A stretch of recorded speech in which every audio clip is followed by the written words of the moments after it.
No one really denies the importance of philosophy in the life of man, but in recent times we have been brought to the unfortunate emergency of being forced to interpret a very large, good word in a way entirely contrary to the original insight which was associated with the term.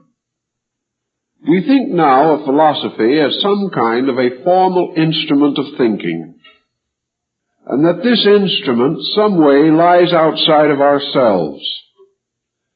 We study philosophy, but it does not necessarily follow that we practice it or gain any direct insight as a result of the learning we accumulate. Thus we may say that for the most part what passes for philosophy today is a history of philosophic thought in the past and variously documented biographical sketches of earlier philosophers.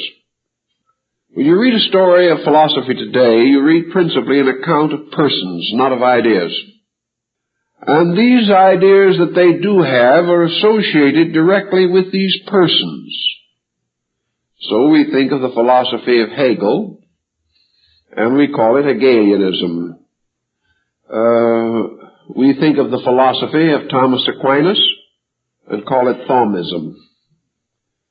Thus we have schools of philosophy, so-called, that arise from the thoughts of men. Perhaps it would seem that there is no other place they can arise. But human beings are very strongly individualized. And when Immanuel Kant gave his philosophy to the world, we associated it with his name. Of course, we cannot avoid this entirely. We think of Platonism, Pythagoreanism, Neoplatonism. These terms are always associated with persons. To a measure, we accept this. But actually, we are dealing with something that transcends persons. Plato and St. Thomas Aquinas were philosophers because of a certain capacity within themselves. They were not philosophers primarily because they were students of philosophy. They were brought to a high place in the intellectual life of the race by their own magnificent internal equipment. And through this equipment, something was released into manifestation. Today, in most lines of thinking, we believe in a more or less accumulative procedure, and medicine is an example of this. We no longer think of medicine primarily in the terms of doctors. And while medicine has its heroes, these are not the heroes we think of when we think of healing. We think of healing as a great body of knowledge, not merely a number of interesting individuals. Actually, the same is true of law. To the lawyer, there are many important legal personalities in the history of jurisprudence. But we think of law today as a great compound of knowledge, given to us over thousands of years by persons known and unknown, named and unnamed, remembered and forgotten. We also have realized that law, as far as legal procedure is concerned, is more or less the result of the unfoldment of an archetypal entity of ethics within man. And that so long as man is ethical, this law operates, and his laws are ethical. When man fails in ethics, the law fails in ethics. It cannot be otherwise. Thus, through man, various truths come into manifestation, but these truths have an existence apart from man. And I think we should remember that philosophy is not something that is always captured by individuals, but that philosophy is some state or condition of the consciousness of living things, and that all creatures that have rational equipment at some time or other in the unfoldment of their natures pass through this phase which we call philosophical.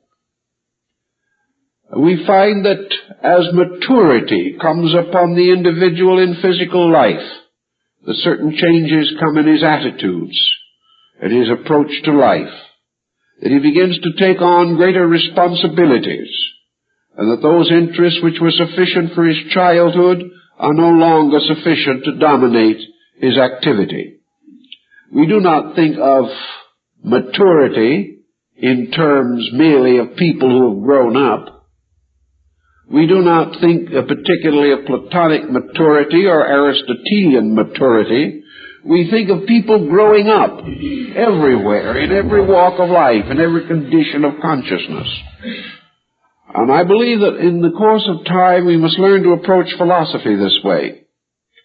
That we will no longer think of it as a traditional body of opinion, but will think about it as a living instrument available to each one of us. Truly, as in the case of most arts and sciences, we have to learn or study in order to become proficient in a form of knowledge. However, learning and study will not guarantee this proficiency.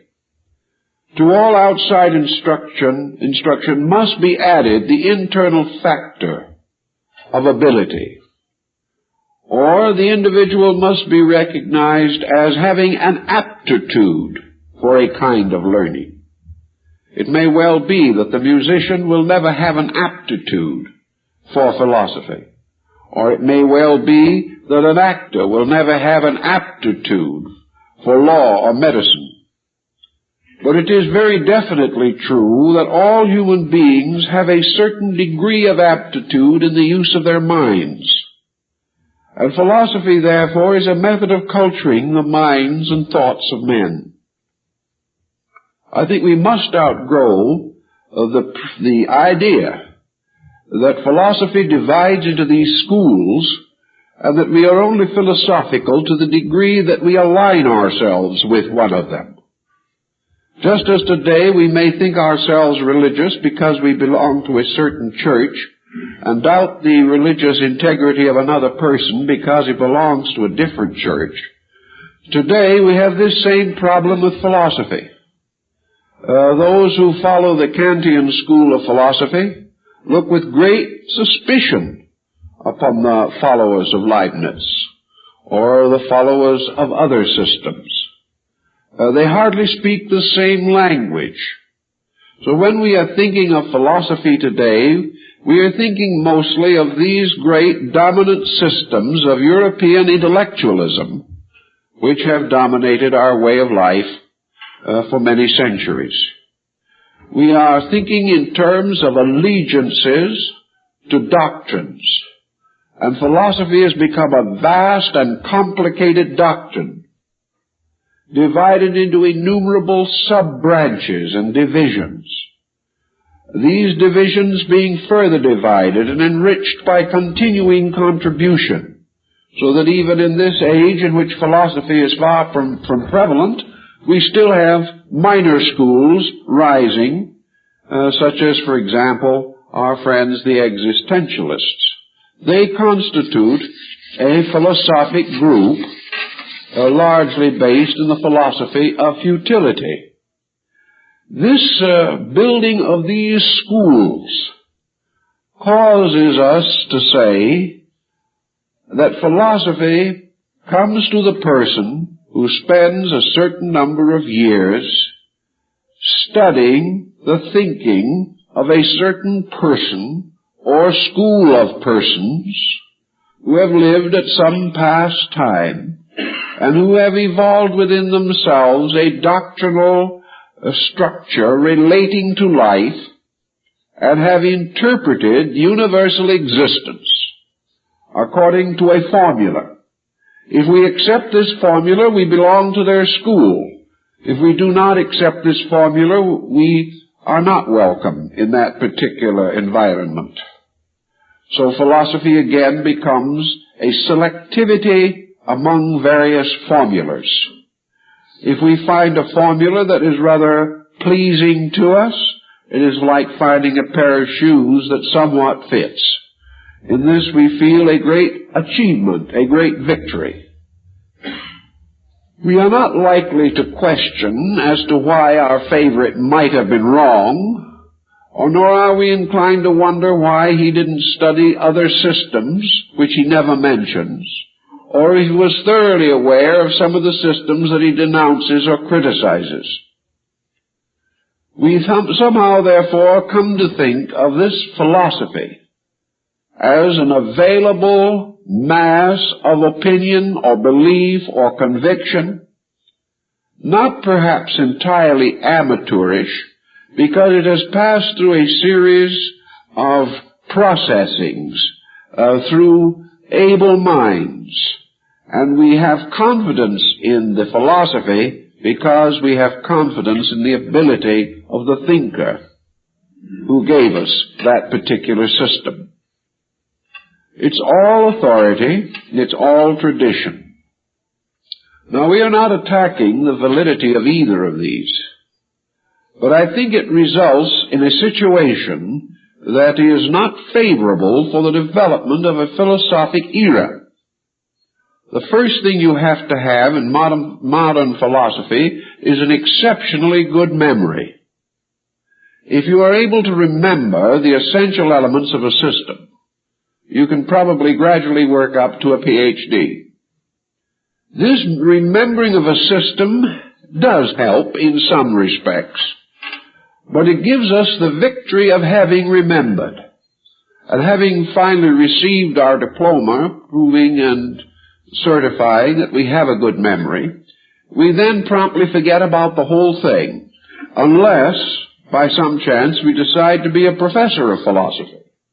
Under such conditions, we begin to teach that which we have learned, often adding nothing of ourselves, but simply parroting the original text. We go on and on and on, repeating the same words like the family parrot, with not much certainty that we understand what they mean, or have ever been able to vitalize them beyond the problem of tantalizing a classroom with difficult questions. This means that we go on through what we now call learning, and can graduate with all honors, and still have no dynamic within ourselves. Instead of philosophy creating within us a magnificent adventure, it ends up in a common boredom, if not worse, because if we start to study comparative philosophy, then we find that most of these intellects violently differed from each other, that many of them held utterly irreconcilable points of view, and that you can get into just as serious a dilemma trying to reconcile philosophic systems as you can trying to reconcile political or religious systems. Instead of the end being knowledge and wisdom and insight, the end of the search is confusion. We then come to the natural problem of the doubter. When the great masters of a learning cannot agree, what shall the humble followers do? They stand by in amazement, watching their betters, as Voltaire says, throwing three-legged stools at each other's heads. There seems to be no reason why we should expect more comfort from a philosophy than its principal exponents. And as very few of them seem to have gained any comfort, we can doubt the wisdom of the entire proceeding. This leads naturally to a skepticism. And when we learn that dozens of the world's great thinkers have startlingly disagreed, then we wonder what we can believe, what knowledge we can affirm. So that finally, as the Greeks observed long ago, that the end of philosophical meditation is simply a legitimate doubt about the validity of anything. philosophy producing the great skepticism, the sudden realization that all knowledge may be futility. So looking back over this problem and realizing that it is one of the heritages which we bring down into modern times, it seems well to try to analyze it a little more closely. And we have a splendid parallel in religion, which has been close to philosophy in many respects since the very beginning of time. We observe that in philosophy, as in religion, and more or less in science also, the tendency of the individual and of the school and of systems is to glorify points of difference. A system stands because it is isolated by its own ideas. A system has a reason to exist because it is different. The concept is, if it was like other things, it would be dissolved or absorbed by other things. If several different religious groups admitted their identity, they would have no longer any reason to struggle for their own existence. They could meld or mingle or merge, be one body, and the small, isolated struggle which makes meaning for many of these people would no longer be reasonable or profitable. The same is true in philosophy. It is assumed that these differences of opinion sharpen the wit, but more actually, I think they dull it, because they give us no solid core of integration. Actually, religion and philosophy have this in common. The division can occur within them, but that substantially they cannot be divided, either within themselves or, for that matter, from each other. Thus, philosophy is an inclusive, within which all types of philosophic thought have a common existence. All philosophy springs from one over-concept. All philosophy unfolds according to certain obvious human phenomena. All philosophy has one practical use. All the differences and all the various divisions that arise within its schools simply represent a certain human competition. The fact that man seems to prefer to compete rather than to cooperate may play a part in this. Man believes that he is important to the degree that he is different. If the individual cannot be in some way unique, he is not an individual. And for most people, difference of opinion is the only valid uniqueness that they can understand. So in philosophy, schools exist simply because they differ. Without this difference, the great stream of philosophy would flow along. And many feel that under these conditions it would flow along without actually building any monuments to itself in the world.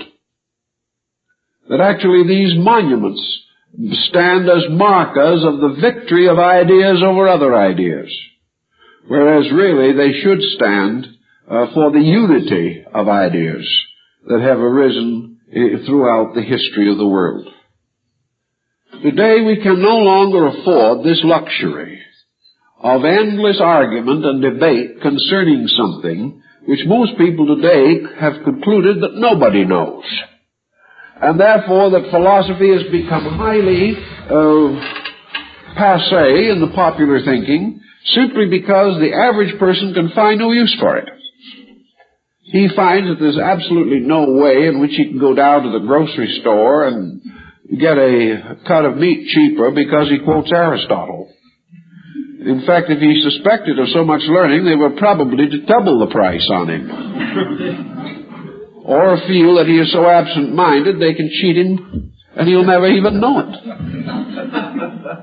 There's an old Greek philosophy that says in a play that was written long ago, the time for treason is at hand. The gods sleep in philosophy. Now, for that basis, you can now go on and commit murder because they will not wake up in time to do anything about it. This kind of thinking has caused, more or less, people to feel that certainly in a stressful, pressure-ridden economic industrial era, philosophy is just too much of a luxury. Perhaps it is also a kind of a luxury that is also too much of a headache. And the combination is just too much.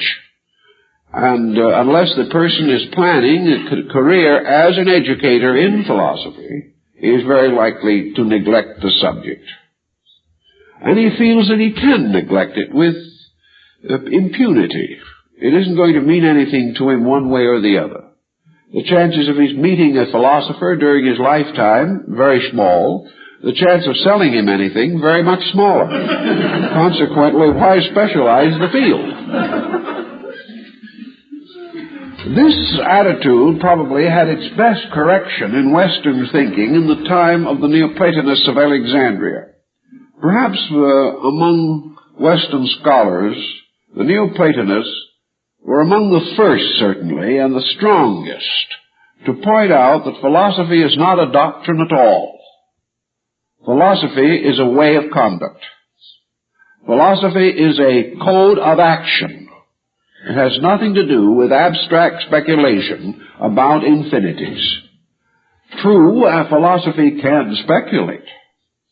But unless this speculation leads to vital motion, unless our thoughts impel us to do something, these thoughts are simply impotent. And philosophy has come to be regarded as impotent intellectualism.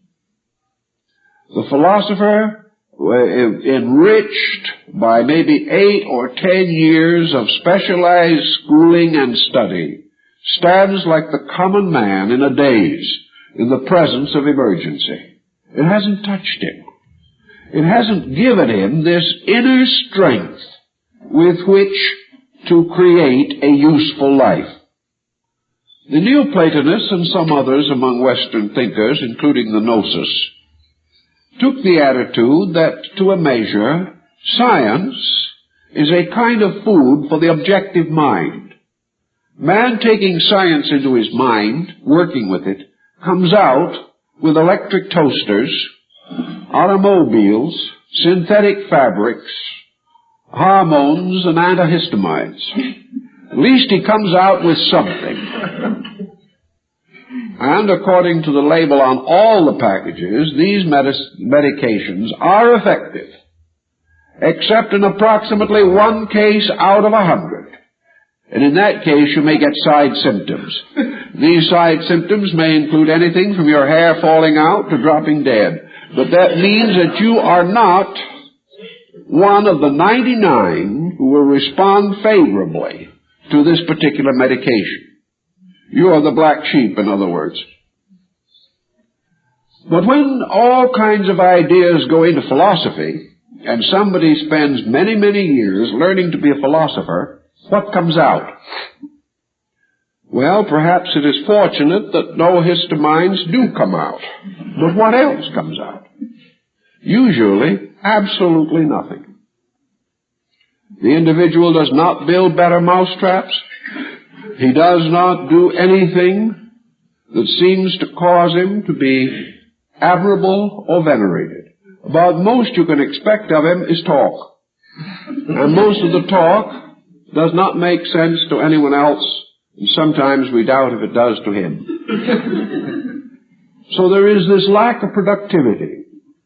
Now there is something wrong in the system, or this would not happen. Because as science should lead the objective mind into creative self-expression, so philosophy should lead the subjective inner consciousness mind of the individual and cause it to manifest outwardly into his life as creative activity. In other words, a philosopher, because he is a philosopher, should be a person of action, who does things, who solves problems, who creates solutions, who leads various processes from confusion to order. Actually, your philosopher, like the philosopher king of Plato, is your ideal statesman.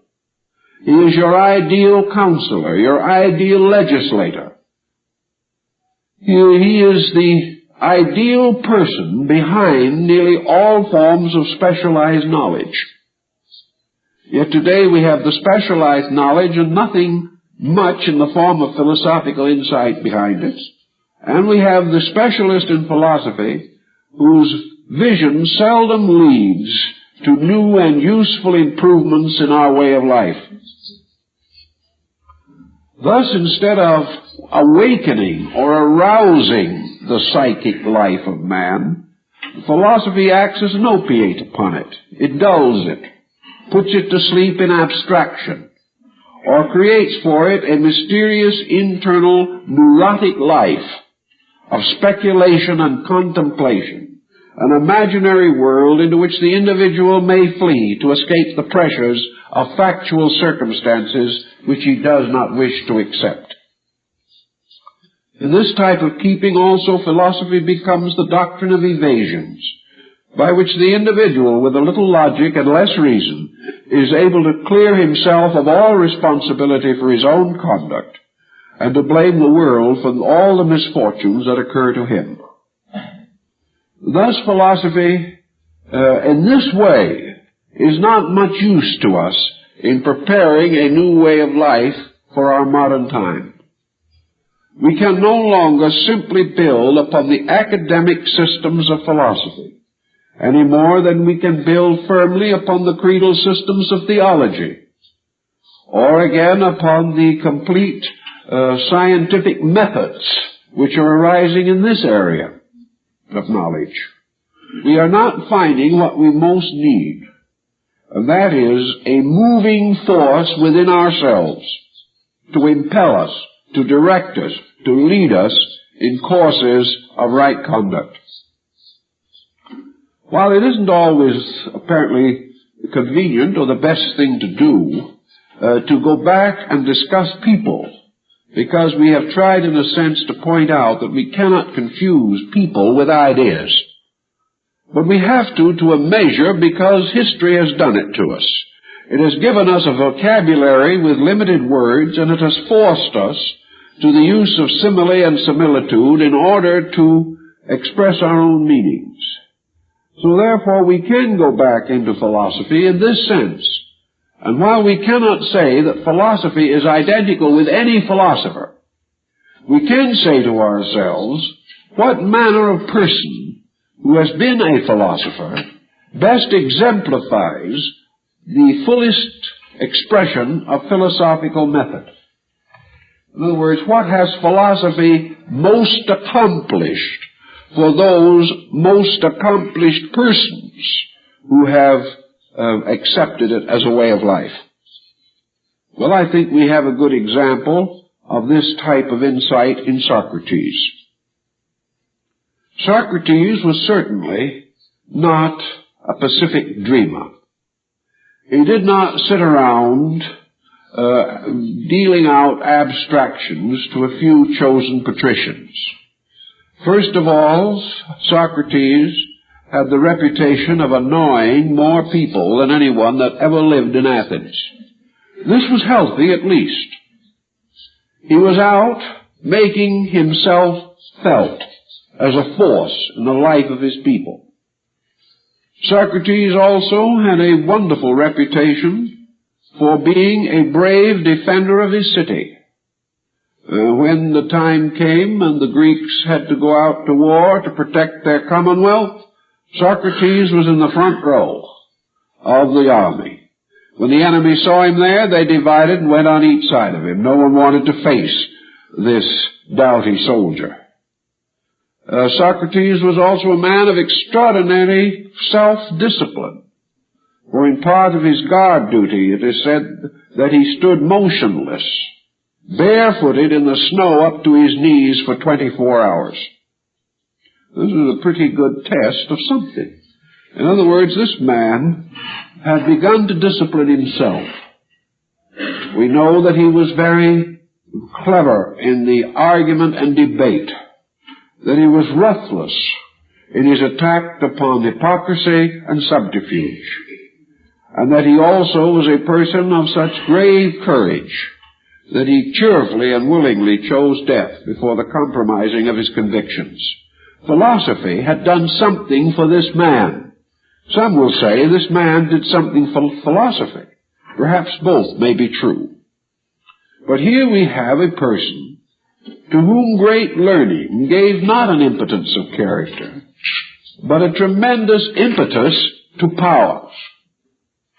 This person used philosophy to create a great life for himself and left an imperishable heritage for those who came after him. Now we begin to think of philosophy as meaning. It suddenly has significance for us.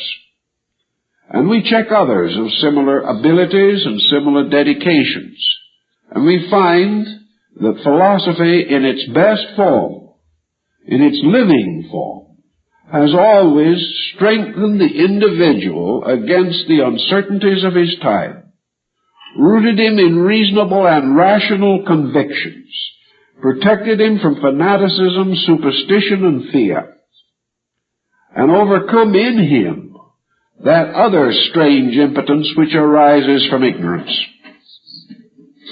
So philosophy becomes a nourishment or a food or a medicine for the infirmities of human character. It gives the person the power to put his own life in order. Well, this we need, and we need it as we never needed it before. We also realize that in every generation in which philosophy has arisen, philosophers were more or less solitary people. I don't think that there was ever an age in which the world agreed upon honoring philosophers. Some nations honored them more than others, but for the most part they were solitary miracles of nature, arising in the most unlikely places and uncertain times, revealing their strength often against a background of extraordinary corruption. And gradually their names and memories have come to be honored, although perhaps they were little known in their own time. So philosophy was not the result of a fortunate world. The great truths of life were not given to mankind in some blessed period when all was going well. They came at the most critical periods in the life of our people. Buddhism was brought to India in a period of great corruption in India, at a time when practically all values were falling apart. Christianity was given to the Near East at one of the most tragic periods in the life of the Syrian peoples, the period of their bondage to the Roman Empire, and still green in their memories the remembrance of the Babylonian captivity. Therefore, this period was not a period of great happiness. China received Confucius at a time when China's culture was at a dangerous degree of decadence, and Confucius fought all his life to find one honest prince who would establish the proper reforms for the state. These men all lived in difficult times. They were individuals who were strong in the midst of the weakness of those around them.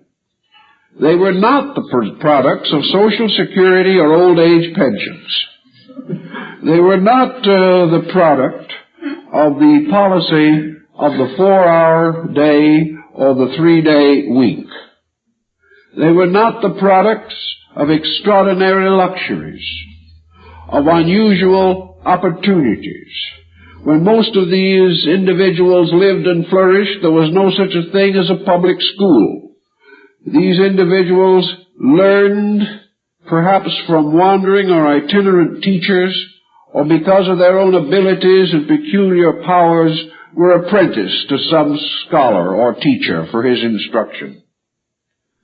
These people were therefore products out of themselves. Leonardo da Vinci was not merely a diplomaed graduate from some other institution. He was a creative thinker in his own right. He arose, it is true, in a time in which there was great emphasis upon culture and cultural things, but most of the emphasis was bad. It was the emphasis of the court of the Borgias and the Medici.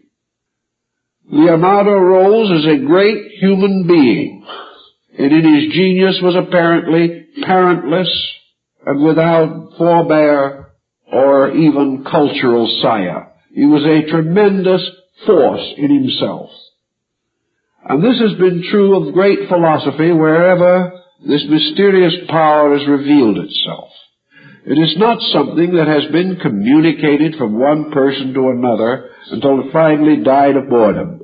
Philosophy has been a sudden, flashing blaze of insight, breaking through the darkness from the inside of man, coming through into his exterior activity as a tremendous moral, conditioning, ethical force.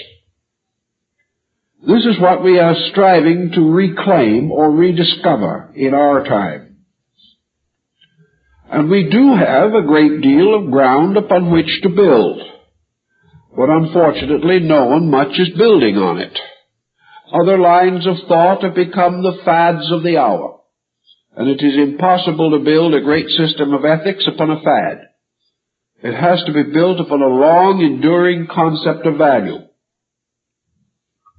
Everyone who is interested in comparative religion, mysticism, and related subjects is, to a degree, within the order of the philosophic field. Philosophy belongs to him. He belongs to its world. He is making a journey through life, and the only way this journey can be made adequately is with the aid of philosophy. So what are we going to do about it in our daily thinking?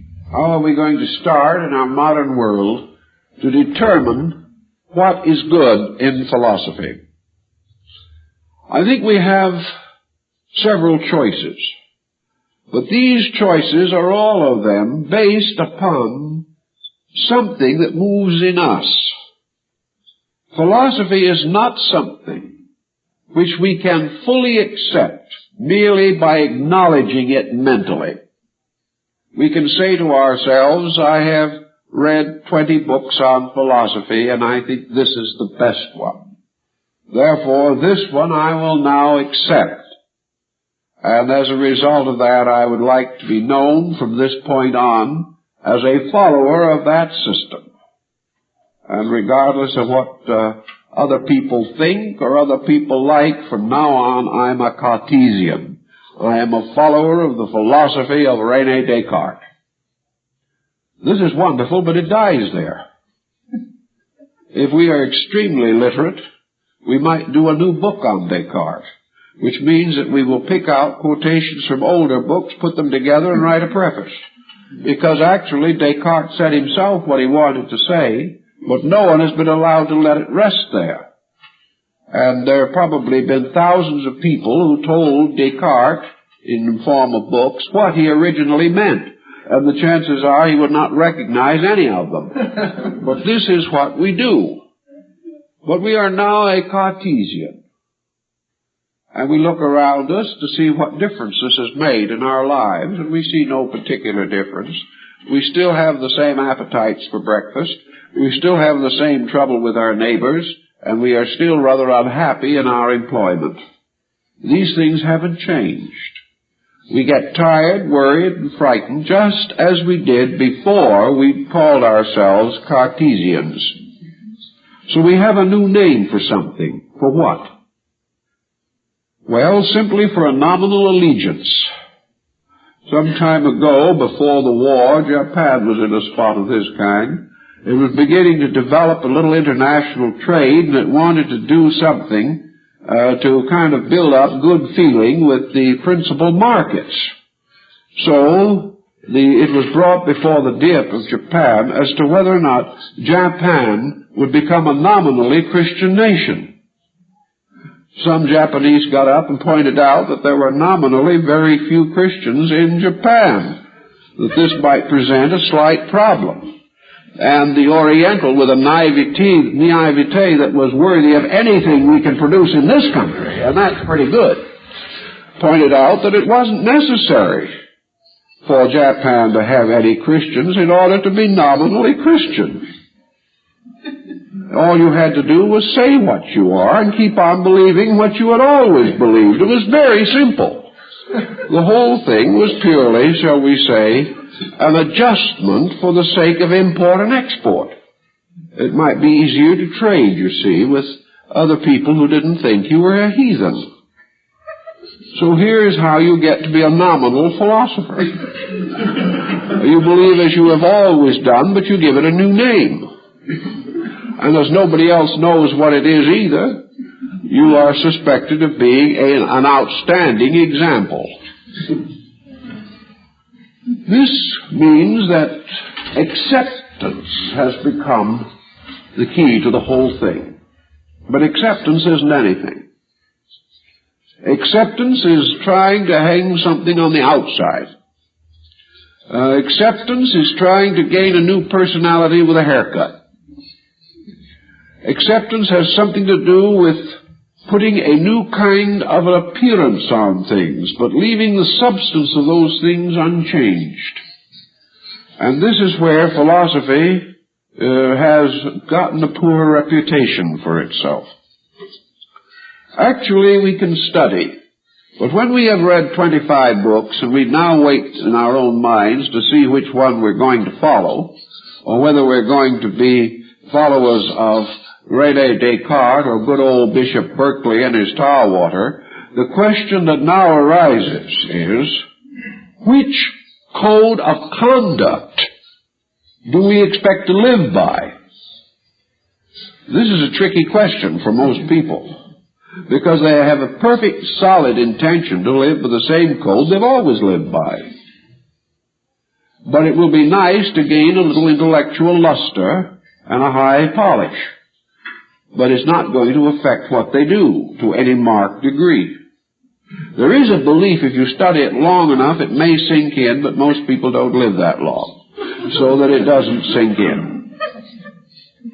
Actually, if you're going to work on it this way, if you're going to take a number of books and read them, or study a nice survey of philosophy and try to decide which is the most important, then there's only one way to do this. It's not by an acceptance by the mind.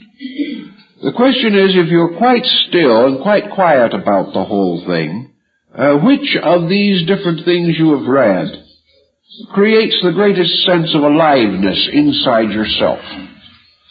Which one of these things suddenly restores a little faith in human nature, makes you really impelled to take a new and more constructive view on life? When you can say to yourself, yes, this particular philosophy has given me something, for from now on I can no longer hate anyone, then if it's true, then philosophy is beginning to operate.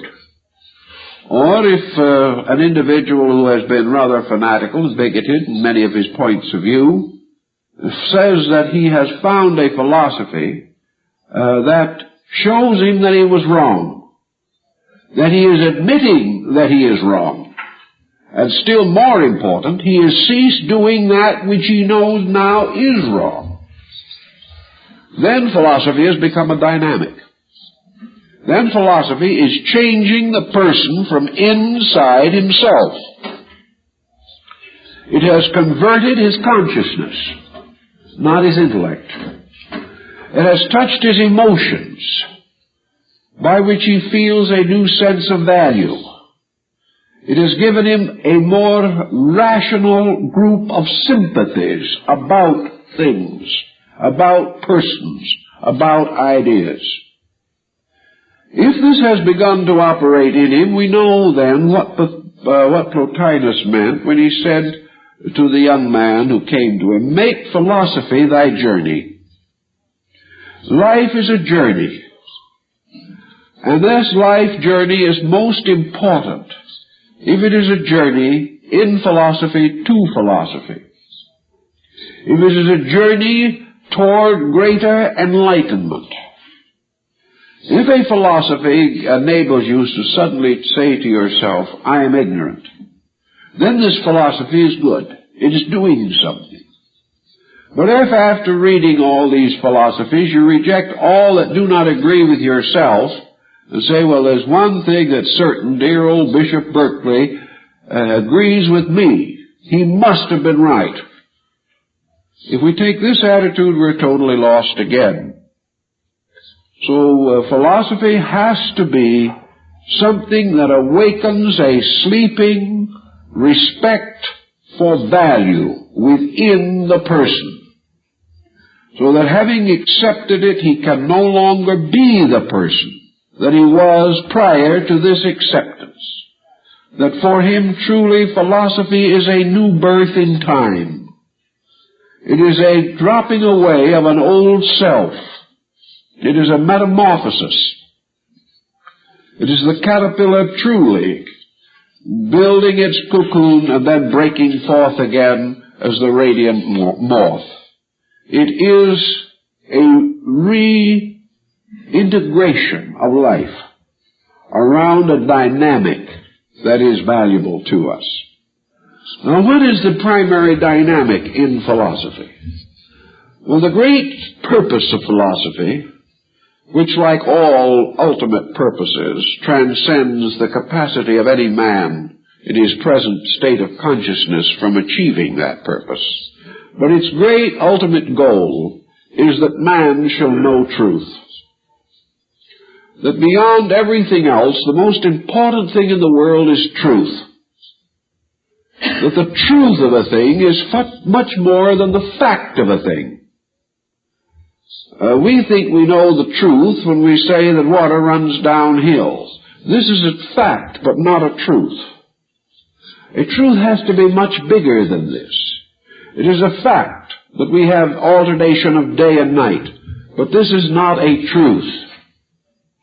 A truth is in reality and substance the internal reality or validity of a thing. The truth about it is the fact about the principles upon which it operates. The truth about it is the true reason for itself, the cause of itself, the nature of itself, and the purpose of itself, all continued or considered together as one fact, superior over fact about this thing. So truth means that man, as far as he is concerned, must know the origin of himself, his own purpose and reason for existence, and his own destiny. Man must know with absolute certainty what the power is that governs the world. He must know with certainty what the power is that governs himself. He must know what his own consciousness is, what his own intellect is. He must understand the dynamic forces and vitalities of the universe. He must have a clear vision of the eternal purpose of things. And all this must be correct. It must be above and beyond all dogma and all conflict. And it must transcend any opinionism, any selfish futility which may be in his own nature. Therefore, to achieve this state of truth, man must know. And this knowledge must be knowledge of things that are primary, and not knowledge of things that are secondary. Secondary knowledge puts man into orbit now around the earth. Primary knowledge puts man's culture into orbit around the radiant center of reality. Until this happens, his culture is insecure. Therefore, truth has to do with the salvation of empires. Truth has to do with the eternities of human progress. Truth has to do with the facts of survival and the inevitability of values, which are entirely beyond scientific speculation. Truth has to do with the power of the individual to relax because of an absolute core of certainty within himself which is indestructible. Truth has to do with man's continuing unfoldment of ethics, his fairness, his vitality to good, his absolute dedication to principle above profit. These things have to do with truth, and on that basis truth is very deficient in our modern world. Pilate asked, "What is truth?" And Jesus was silent. Yet it is the problem of philosophy to search for this truth, and to realize that the search for truth is the primary end of life. Therefore, Plotinus says, make philosophy your journey. And this philosophy, as Plotinus also said, is that mysterious journey of the alone to that which is forever alone. It is a journey within ourselves, which leads from the uncertainty of ignorance to the certainty and benevolence of total understanding. Now, it would seem that such things would be interesting. We know that an individual who gains great distinction in music is applauded, and very often listened to in rapture by persons who really do not understand too much about music, but whose hearts sing when it is well performed. We know that people are interested and profoundly influenced by the skill of the scientist, or the skill in any area of daring and courage. We applaud these things. Why then do we have no place in our way of life to applaud this journey toward insight? Why do we not actually recognize that the greatest of all persons, most worthy of our respect, is that person who makes this journey, and that the journey itself is the supreme profession to which life should be dedicated? Now, this journey in and toward truth is by the very nature of our way of life not a journey in the sense of a complete separation of man from one form of knowledge in the quest of another. Philosophy does not say to the man, you cannot be a mathematician anymore, you cannot be an astronomer, you cannot be a lawyer, or you cannot buy and sell merchandise. Philosophy says no such thing. Philosophy rather says that in all of these activities and outlets normal to man are to be found the essential elements of the philosophic life itself. Philosophy is not the result of turning from the world and seeking the values of aloneness.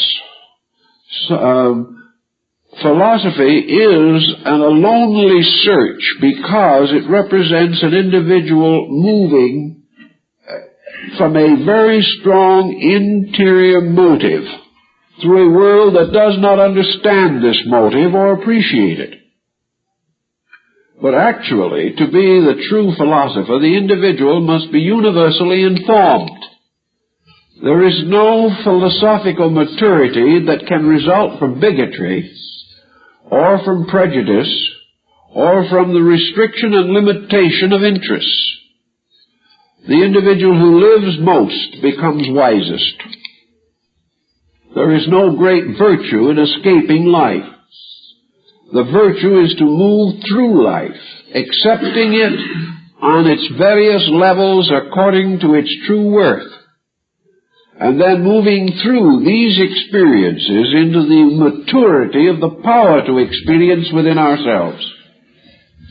So philosophy becomes actually of the principal teacher by which the purposes of life are integrated or organized, so that we no longer live in a universal accident. We no longer struggle on in a cosmic dilemma. We are no longer convinced that we are going nowhere at several thousand miles a minute. We suddenly find that philosophy takes the world, the universe, and everything in it, and gradually begins the process of organization. It makes this world acceptable to the thoughtful person because he has endowed this world with the power of his own thoughtfulness. But he is trained, he is wise, he is scholarly, therefore he is not going to be foolish in his thoughtfulness. Now this begins another very important thing. Philosophy, it is said, begins in thoughtfulness. Now, how do we get to be thoughtful? Well, we can listen to all the commentators, particularly on the radio and television. By means of this, we will guarantee that no one will be thoughtful. We can also read all the opinions of the learned, the latest books on all the subjects of international and national intrigue. We can keep on our quiet little problem of hating everyone we do not know, and being suspicious of everyone that we do know. But this does not add anything to thoughtfulness. Thoughtfulness is a process of thinking. And how do we learn to think? We don't have to. Man was created with the power to think. The only thing we have to do is to give this power a chance. So if the individual does not think badly, he will think right. So it isn't necessary for him to know what is right in order to think. It is only necessary for him to discover what is not right and stop doing it. If he will follow this very simple rule, he will soon begin thinking straight. Because he will always think straight if he doesn't put an obstacle in his own way. If he insists, however, on building a crooked path and walking in it, then he will not think straight. But his own thought has as its natural inclination to think with the universal mind. There is a power that rules and regulates the mental energy of the universe. And the natural process of this mental energy is to be intelligent. Therefore, you have to settle down to the slow and careful process of gradually indoctrinating intelligence out of this thought process. What we are really doing is taking long postgraduate courses in how to be ignorant. And when we have prevented ourselves from having a natural thought, then we graduate with honor. So if you want to think, you will think, and you will think true, if you do not encourage yourself in the sordid luxury of thinking badly. If you settle down quietly to eliminating these things which are not thought, but which can tantalize, irritate, and destroy thought processes, you will end with a very gentle, wise attitude. This is your Zen formula, very simple. It is that you will think right when you stop thinking wrong. This is easier because it is difficult for us to understand how to think right. We don't know what right is, really. Well, we all know that we've gotten into trouble thinking the way we do. This is factual. Therefore, our first job is to stop doing the kind of thinking that we know gets us into trouble. As we gradually recover from this group of bad habits, we observe that in the place of the wrong thinking, better thinking comes. We cannot be dishonest inside and think straight. So we discover as we go along through life that we are subject to a series of attitudes which destroy philosophic insight. Because of these attitudes, we never can get 2 and 2 to make 4, no matter how hard we try. Because somewhere between the 2 and the other 2 is imposed a hatred, a fear, a doubt, a prejudice, a false or unreasonable allegiance, an antagonism.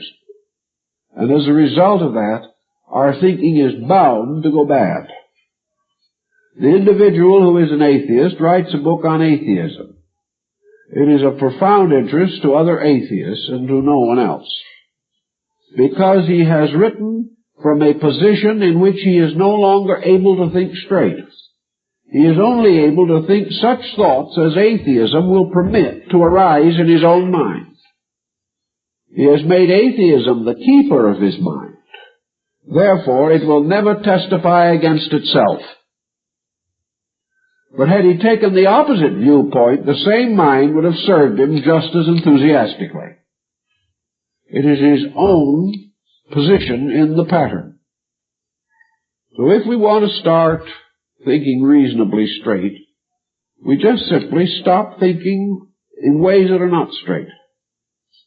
And we point out that this isn't easy because of the continuing pressure of circumstances. But we still have to do it if we want to make philosophy our journey in life. Philosophy is searching forever to find honesty. And to a measure, this thinking straight is this search for honesty. The great abode of honesty is nature. All of nature's processes are essentially honest. The great abode of dishonesty is man, inasmuch as man is the creature who has developed a series of faculties which enable him to defy nature and go into conflict with it.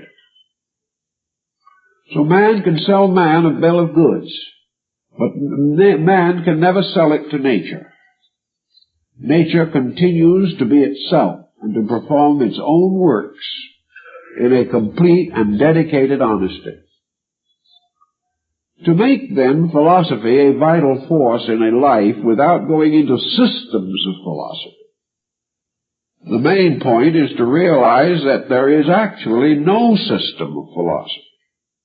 What we call systems are simply outstanding exponents of certain general convictions about truth.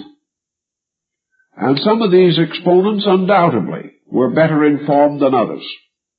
Some of these exponents will appeal more to us than others, and some of them have a longer life in time than others.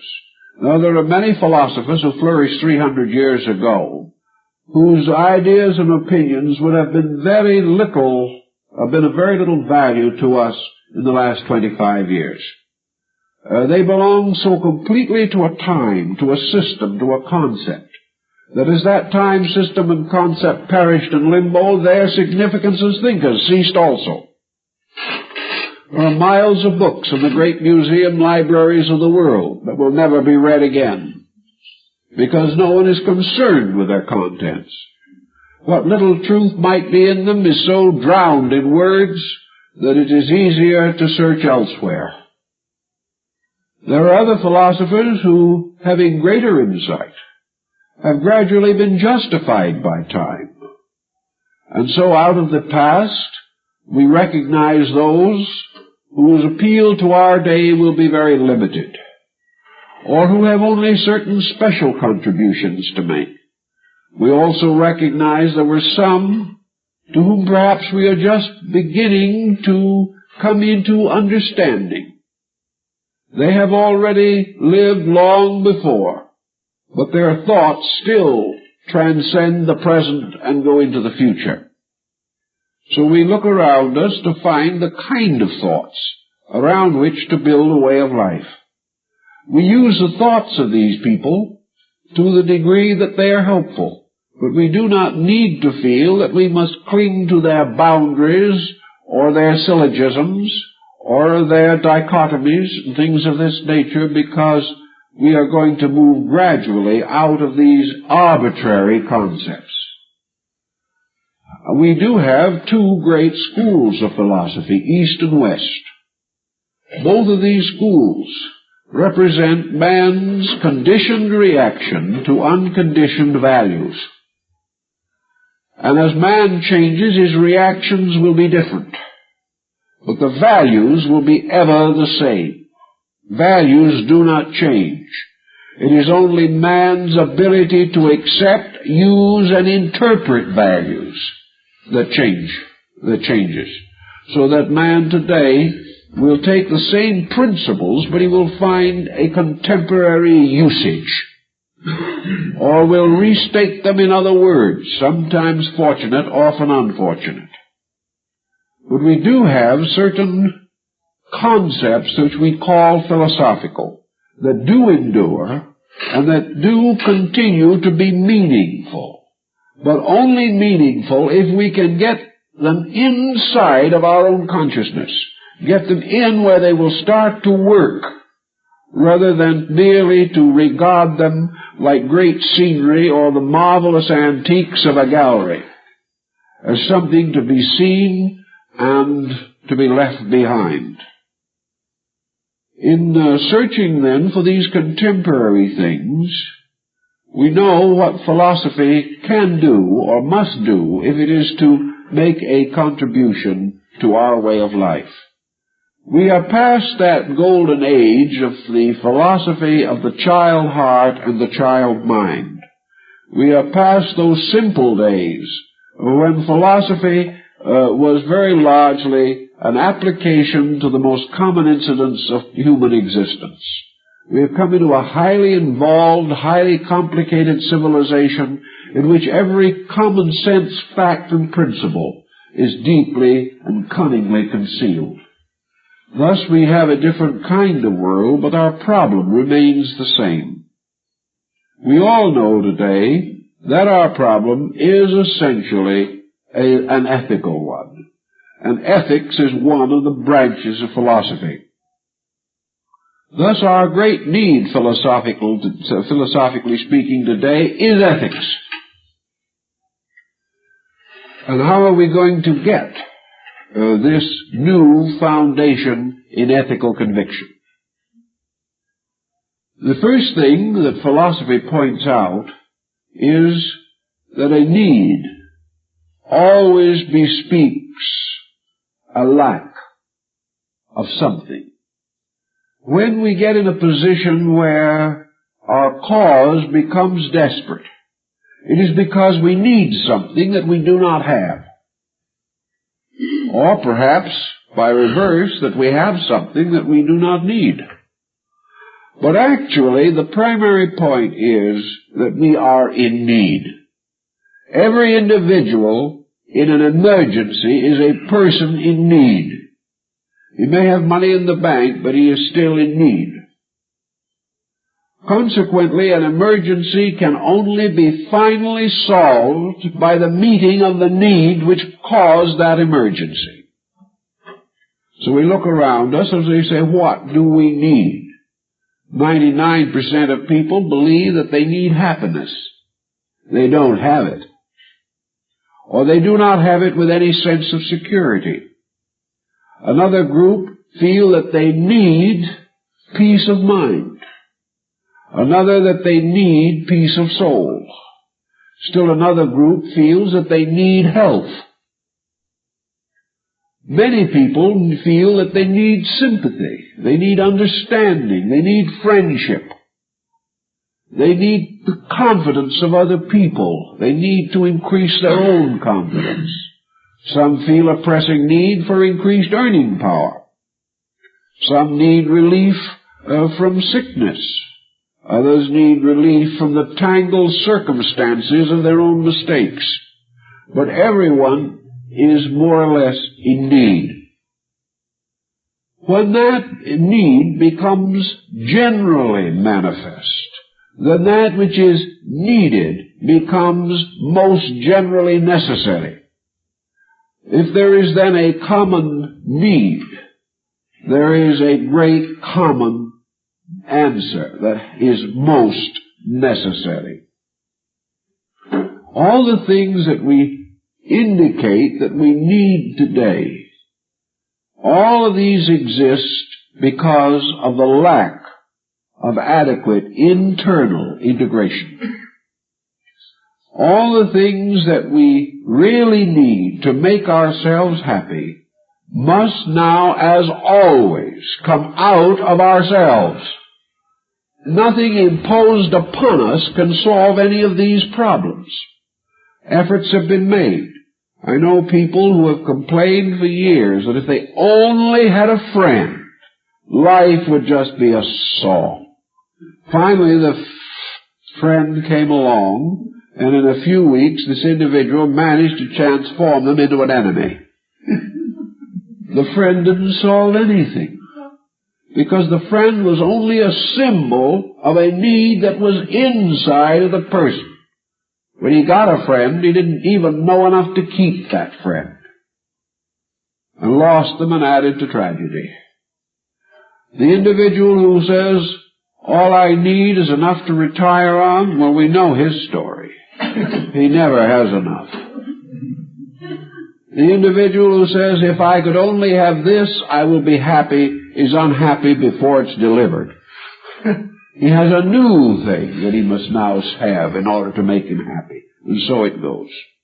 None of these needs can be solved simply by the shifting of the physical situations of life. All of these needs bear witness to an inadequacy within the self. There is no solution until this inadequacy is met. So how are we going to meet it? Different systems, different schools all suggest various ways. One says that the educated person can solve his problems, but the needs of the educated are as great as the needs of the uneducated. Another one says all we have to do is wait a little longer and science will meet all our needs. Well, there's a way in which it can do so by simply creating a situation in which, having become defunct, we no longer need anything. That is one answer to the problem, but not an encouraging one. Religion is supposed to help us to meet these needs. Today we have 80 million nominally religious persons in the United States, and they are on the top of the list with their needs along with everybody else. None of these institutions solve needs, because institutions cannot solve needs. The most that an institution can do is to point out to the individual how he can solve his need. It cannot solve it for him. Because every solution has to arise in an unfoldment of character. Unless this is achieved, there can be no solution. Plato, Plotinus, Buddha, all held that what we now call philosophy was the science of character. That by means of philosophy, man became aware of the eternal code of existence. And that by becoming aware of this code and learning gradually to obey this code, the individual rescued himself from all need and all dilemma. That there is no other way. Evasion of this philosophic insight or philosophic growth must therefore simply result in the continuance of the need. There can be no solution to the problems around man except the solution that arises through the enlightenment that is generated within man. So philosophy stands for this enlightenment. It is the particular area of philosophy to attempt the maturing of the character of the person. This means now, how shall we attempt to mature this character? Philosophy would say that, of course, all of life should combine to make this maturing easier. All systems of knowledge should be in common agreement that the final purpose of man is the unfoldment of his own nature. What can be a more universal concept? Who can deny that all progress roots in this? Who can deny that a scientist must develop and unfold his own scientific potentials? How can we deny that the theologian must become a greater person in order to be a greater teacher of theology? How can we deny that the worshipper must be a better person if he is to worship more wisely and conscientiously. Therefore, the development or growth of character is the most important thing that man can accomplish. And all the defects of society are revelations in nature of the defects in man, as far as human society is concerned. There can be no remedy of this society unless this remedy moves from within man. And that is why that social revolution cannot essentially or immediately result in the improvement of the race. Social revolution is turning the barrel over and taking out the bottom instead of the top. But the same thing is in the barrel.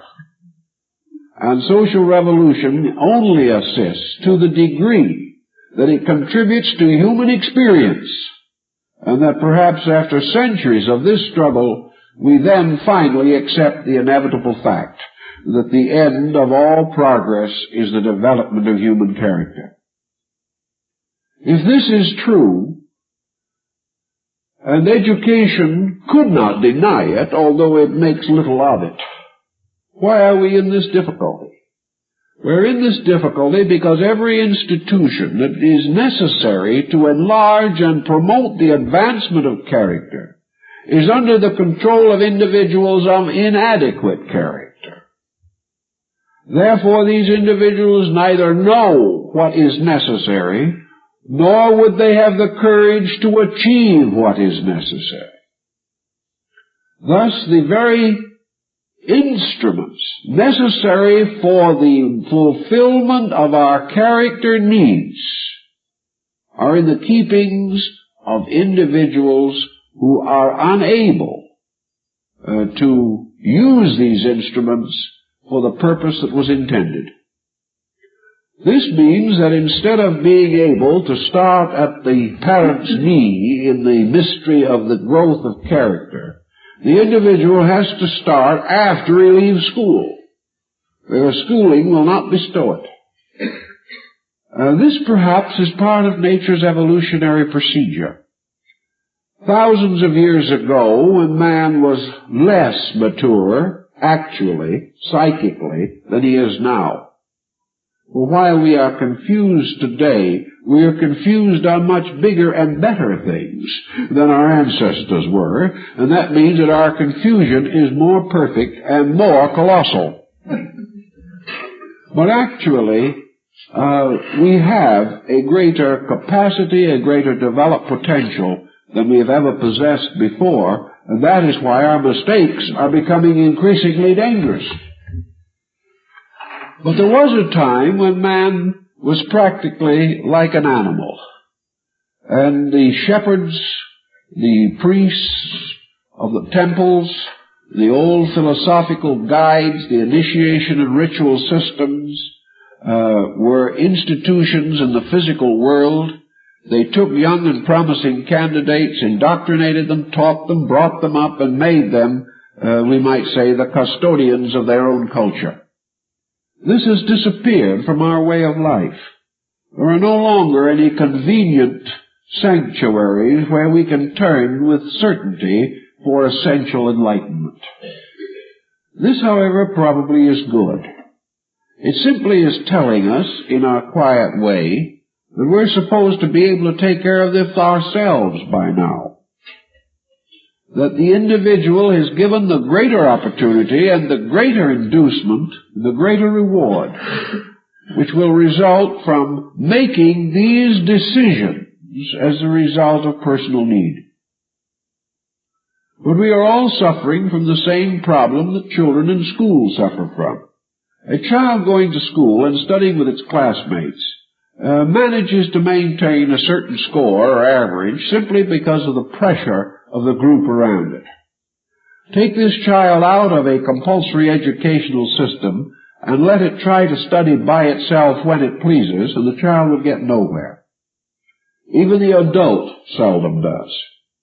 It is only a great dedication that will cause the adult to stay with any program of self-improvement with the same dedication that would be evident if he was attending some institution of learning.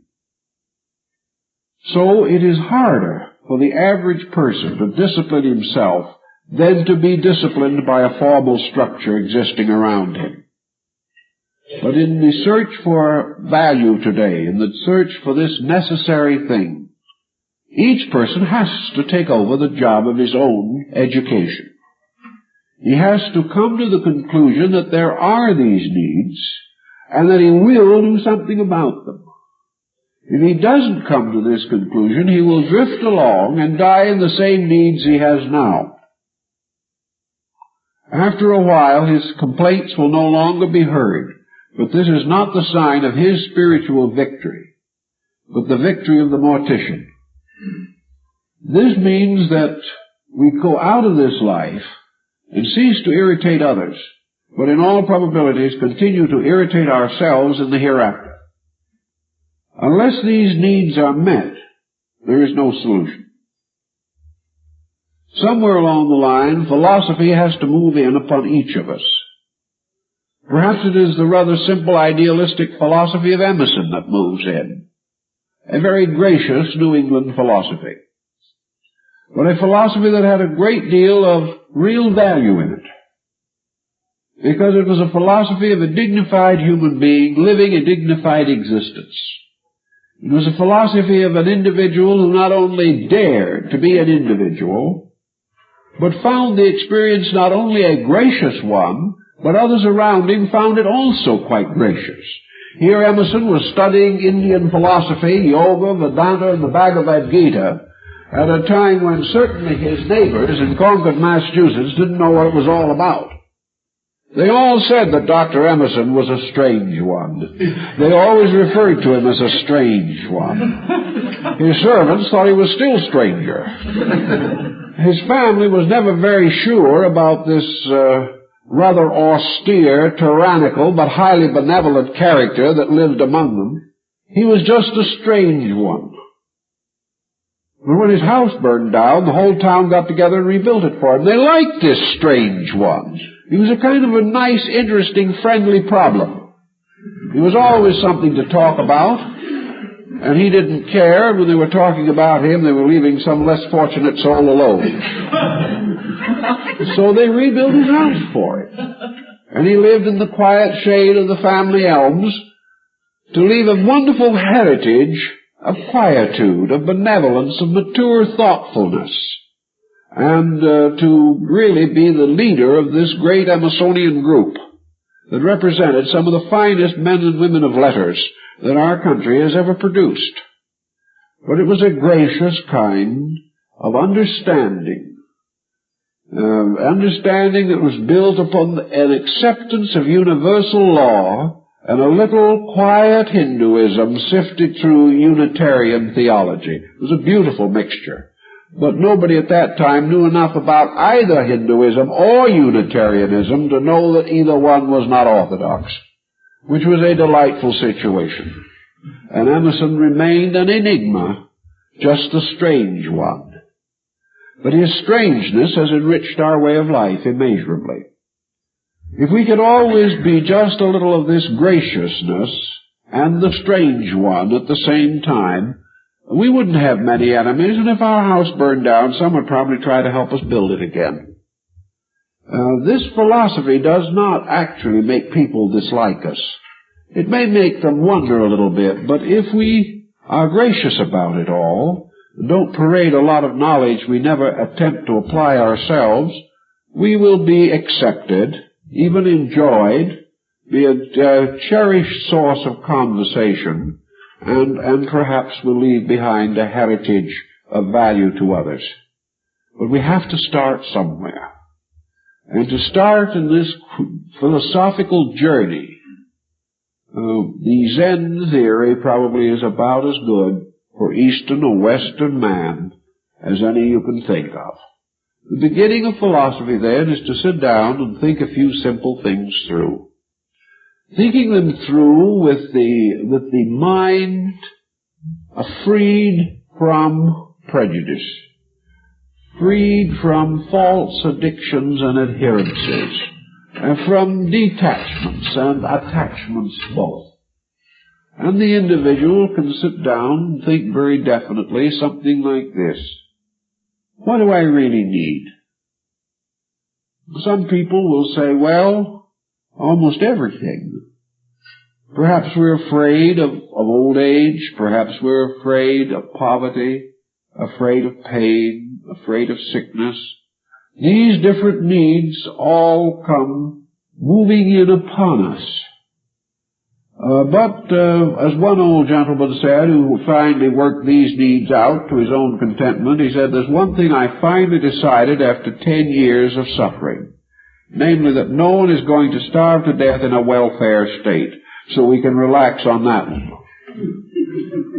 Well, there are things like this that can burst through. They're very homely things. But they may take our minds from problems that are not really very solvable and put them onto problems that are solvable. 9/10 of people who after 70 or 65 have a lot of trouble getting along are people who were a little difficult to get along with before they were 65 and 70. The root of the problem goes back. Lonely people are for the most part people who have never had the knack or the understanding to build strong relationships with life. And as various conditions shift around, these people find themselves more and more isolated. But this isolation is due to character and not to circumstance in the majority of instances. These things can be controlled and directed and thought through if we want to. And when we get to thinking things through, we get to be philosophers.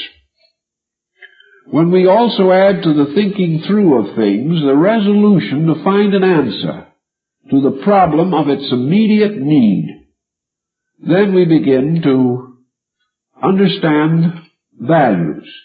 We need all kinds of things.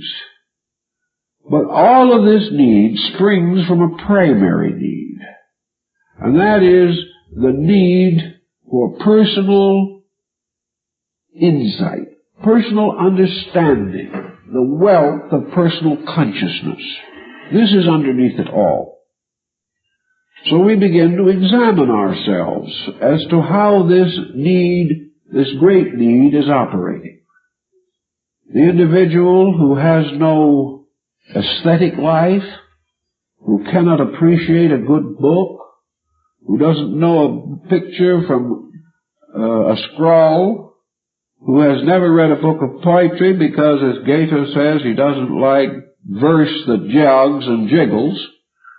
People who have none of these values then turn around and say they're bored.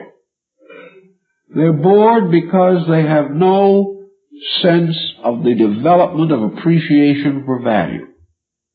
Then there are people with nothing to do, surrounded by a world of things that need to be done. These people simply have not reached out and come to valuable conclusions about their own abilities and the things they can do. There is always something wrong in the thinking of the person in whose life something is wrong.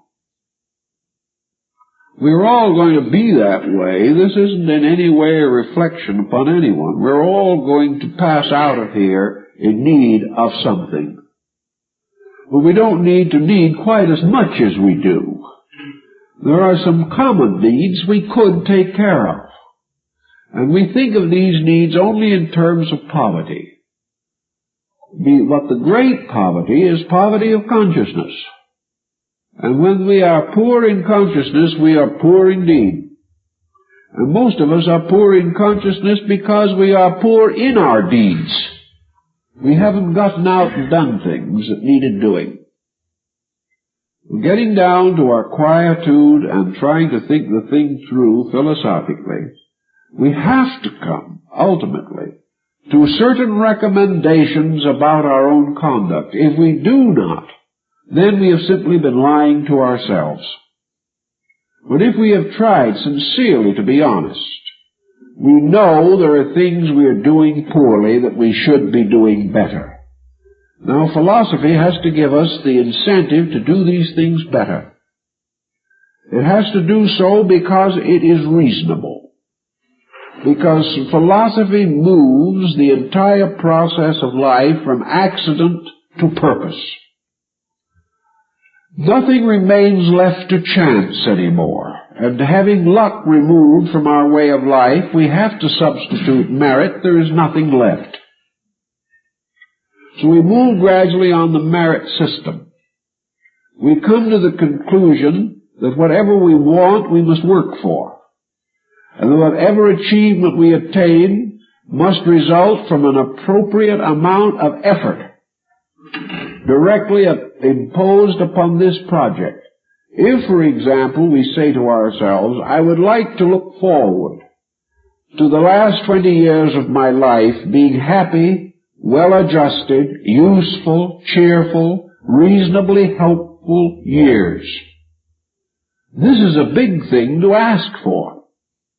We're asking for much more than $1 million. Because $1 million cannot produce one of those factors. We are asking much more than fame or high office. We are asking about all that is good in life and all that life of value can bestow upon us.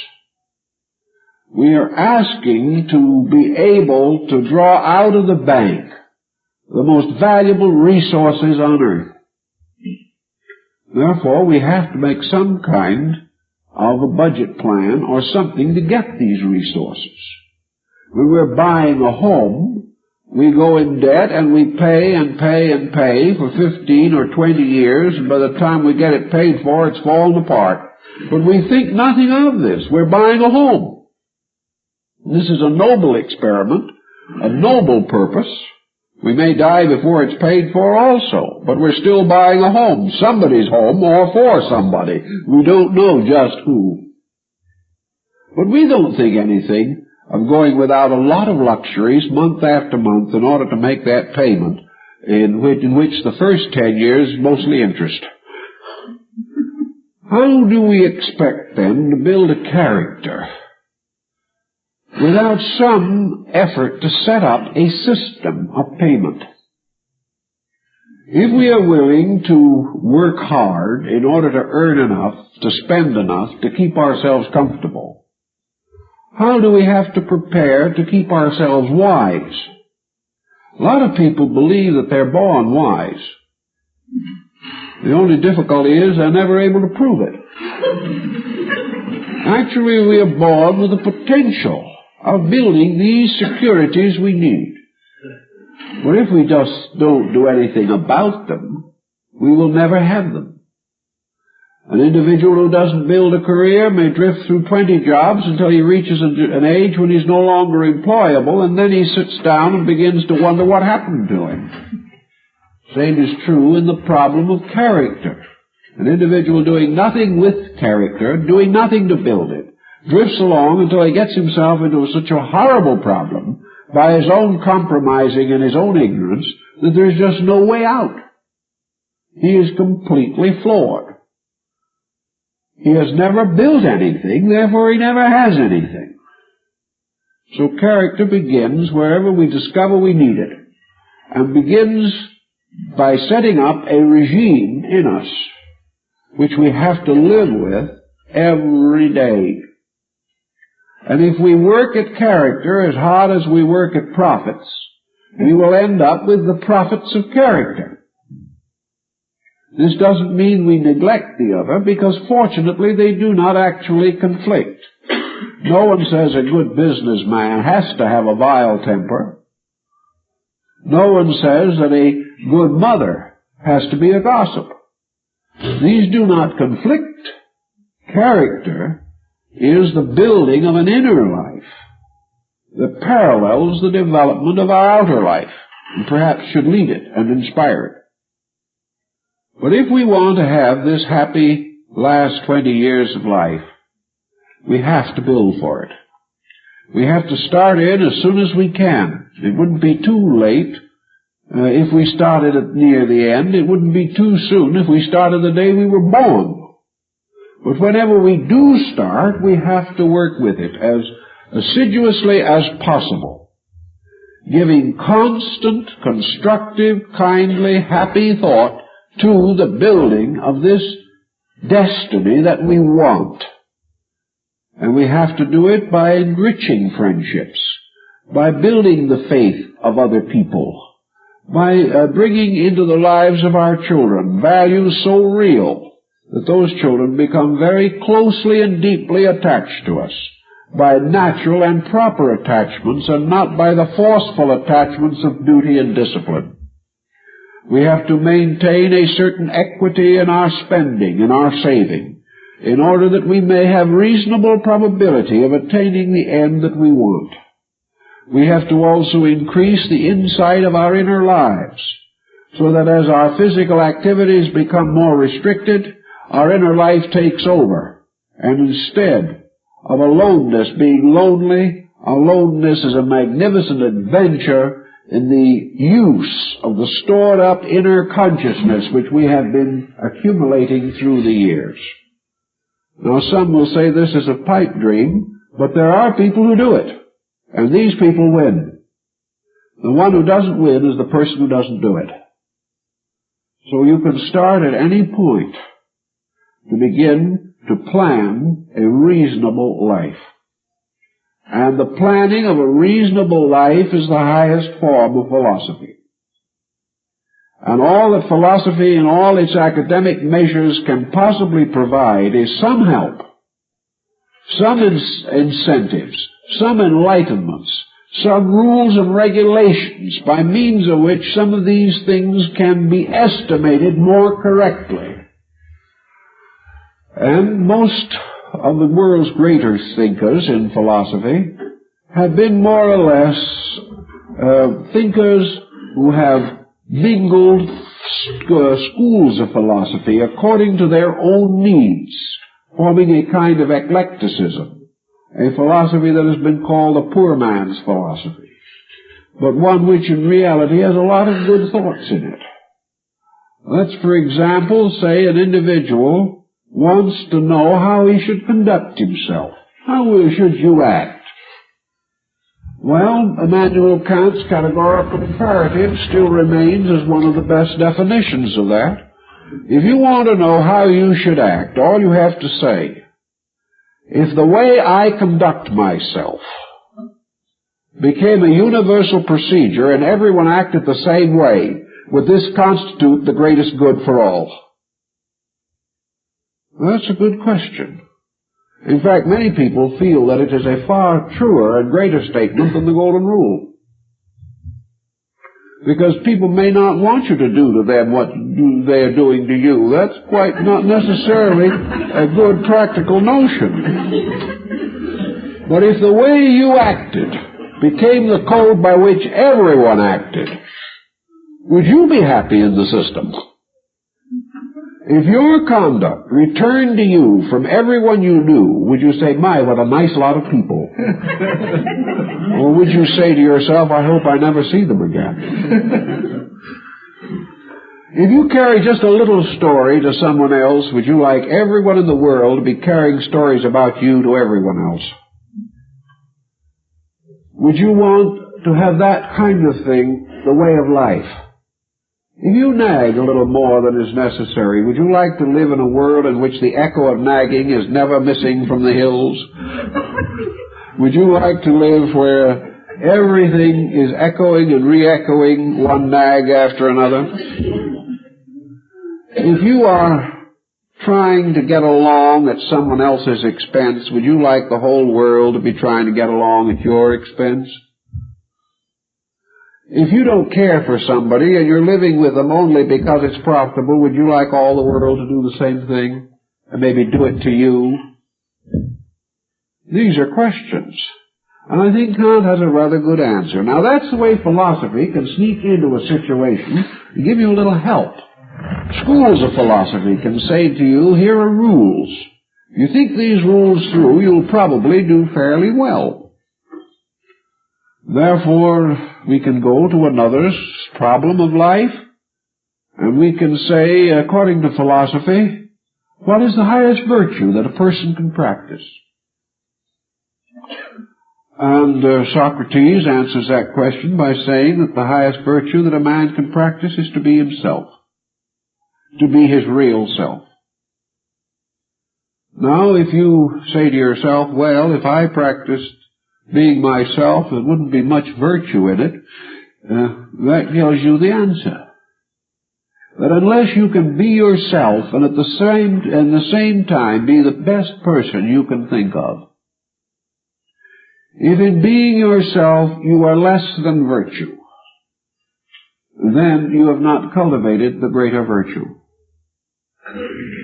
Now, someone else will say, if I'm supposed to change my habits, which habits should I change first?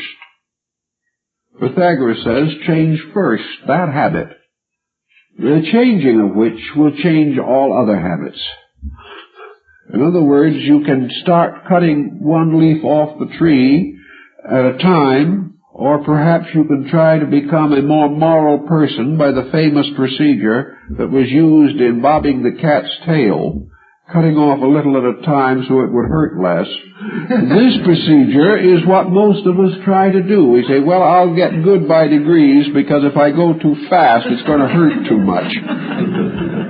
So that way, no good is ever done. But if we have to correct some vice in our nature, what vice should we correct?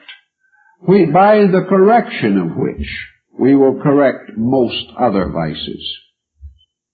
Buddha answered, selfishness. If you can get rid of that, you can get rid of most everything. If you get rid of selfishness, most of the problems that betray us most frequently fall away. If you are not selfish, you do not wish advantage at the expense of others. This in itself relieves us of most of the conspiracies which burden life, most of the falseness of life, most bad marriages, most poor business relationships, most unfair friendships arise from secret selfishness. An individual trying desperately to be happy is secretly very selfish. Now, some people are selfish physically, some mentally, some emotionally. But if you can weed out selfishness, you probably can come the nearest to reducing the general stock of troubles within your own nature. With the end of selfishness comes the end of opinionism, this desperate struggle to be always right, which is almost certain to end in common misery. With the end of selfishness comes also freedom from this desperate effort to possess, whether it be persons or things. And the unselfish individual gradually finds all other tensions are reduced. He is then left with only one real problem: how to be intelligently unselfish. This is the surviving difficulty. But it is better to face this than it is to face the compound felonies resulting from selfishness. So if you want to dig out one basic characteristic which has probably contributed more misery to you than anything else in all your life, go to work on selfishness. You will find that selfishness is not easy to uproot. Its roots are deep, and its tap roots go down to the deepest part of our ambitions. But until we get rid of it, we will never be able to hope for peace. Now, another problem that arises is, if all these things are true, and I have to work on this problem so desperately and so constantly, for it seems it's all like swimming against a stream. I feel like being selfish, I told I mustn't. I feel like disliking someone, I'm told I can't. I feel like I want something, I'm told I shouldn't want it. This all gets a battle between the instincts that we naturally desire to express and a code that is imposed upon us which we do not like. It's like saving. There's no particular fun in it unless we're misers. But we have to sometimes in order to achieve those ends which only thrift can accomplish. So always, instead of thinking of our being frustrated, we have to think in terms of some greater thing we want that is more important than the small things for which we are sacrificing character. But now comes the simple problem of where is the balm in Gilead? What salve are we going to use on these bruises and aches and pains that result from the process of trying to be good? Because it is, to most people, a rather painful procedure. So we try to find in philosophy now the formula of how to be good without too much misery or too much assumed pain in the process. And philosophy again tells us very, very simply that there is no pain in being good. That if what we call pain in being good, as Lao Tzu, the great Chinese mystic philosopher, points out, is simply the pain of being yourself in the presence of a world that is going in an opposite direction. Actually, you're not penalized for being good. You penalize yourself by looking around you and saying, look at all these people doing what they want to do, and because I'm a philosopher, I can't do it. It's a perfectly desolating state of affairs. But if you're a philosopher, just wait a minute and see what is happening to these people who are doing the things that philosophy is trying to get you not to do. You say, my goodness, look at that man. He has that beautiful new car. He must have paid $5,000 for it, and I'm supposed not to covet it. I'm supposed to look placidly at this man and say, I'm glad you have it. And even as I'm saying it, I say to myself, I am a liar. I'm not glad he has it, because in my heart and soul, I know I'm the one who should have had it. Only he had the money. So this is the situation. But if, instead of building this situation which causes pain, we simply relax and watch this world of people doing the thing that we feel philosophy is trying to prevent us from doing. I've watched this a long time, and I've seen what happens. I've seen the equivalent of the man with the new expensive car. And I've gone by that house later and seen the black wreath on the door. This man with the new car, the expensive home and everything, dropped dead one afternoon in his office. This is what we've been deprived of, not the car. We have faced the horrible misfortune of not being able to drop dead at 47. Because his way of life that resulted in this particular pattern, which to us seems so wonderful, was the way of life that destroyed him.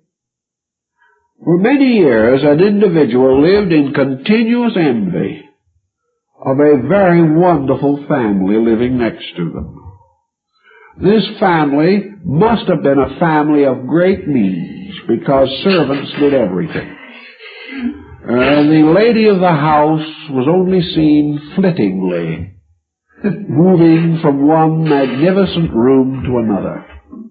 Everything was very solemn, very snobbish, very set apart from everyone else, and the neighbors were just one mass of gossip.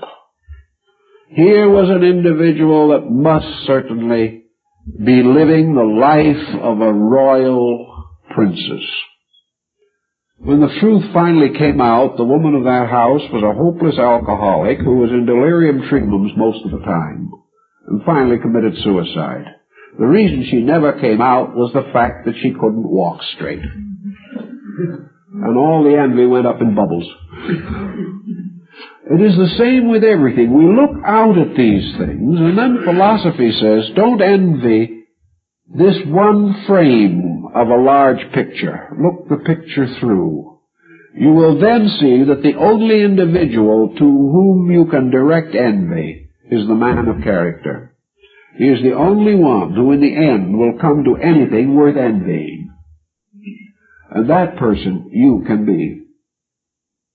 That all these little things that seem to be so worthwhile that we hate to give them up are actually the very things that are giving us our heartaches. That therefore we're not losing anything. It's no problem of regret. It's a problem of getting our minds onto a different level of value, in which that is regarded as worth emulating, which itself is the greatest good. Because it is only in that way that we can solve things. Now, it's nice enough to try to be acceptable by everyone else. It's wonderful to try to be regarded as a popular member of the community. It's wonderful to be in fashion and be in style and be, as they say today, on the top of the heap. But when you make all these sacrifices to the insanity of the time, and then something goes wrong with you, who cares? Who is going to come forward and say, well, you tried to be one with us. You made a splendid showing in doing the things we all do. Therefore, now in your emergency, we'll all get together and get you out of it. Do they ever say that? No. They only simply say, poor old Joe, it served him right. He drank too much. Of course, we made him do it. But he let us make him do it. Now he's gone. It's his own fault. He shouldn't have drank. So the rest keep right on going, doing their own way. The company gets a new sales manager, and everything goes on as before. The sales force makes an alcoholic out of the manager and then replaces him. This is the reward we get for being one of the good sports. Nothing. But we try our best to be like everybody else, and our only reward is that we are just like them. And what happens to them, we find out when we read the morning paper. So philosophy says, think this through. Use common sense, think all these things through. Philosophy gives you the power to sit down and think things through. And when you do this, you're not going to say philosophy is a burden on the spirit. You're not going to say it keeps me from doing the things I want to do. Rather, we are going to suddenly realize that it is a very delightful and helpful friend. Someone who really has our good at heart. Because wisdom has the good of all things at heart. And at mind also. And that all it's doing is asking us not to do the things which create the great need, the misery, the sorrow, with which otherwise we will be suddenly faced as a result of a careless attitude toward life. So I think that in this sense, philosophy can help us now, not as a system of jarring beliefs that will never be reconciled, but as an approach to life, an organized thoughtfulness by which we think all things through, weigh all things with the faculties that have been given to us, and cling joyously but firmly to that which is good, in so doing relieving ourselves of most of the disasters which might normally make our lives miserable. If we can get some of this thinking done, I think it will help us in this time, in this critical time, to face living. Well, it's also a critical time to go home, so I better stop. I will see you next week.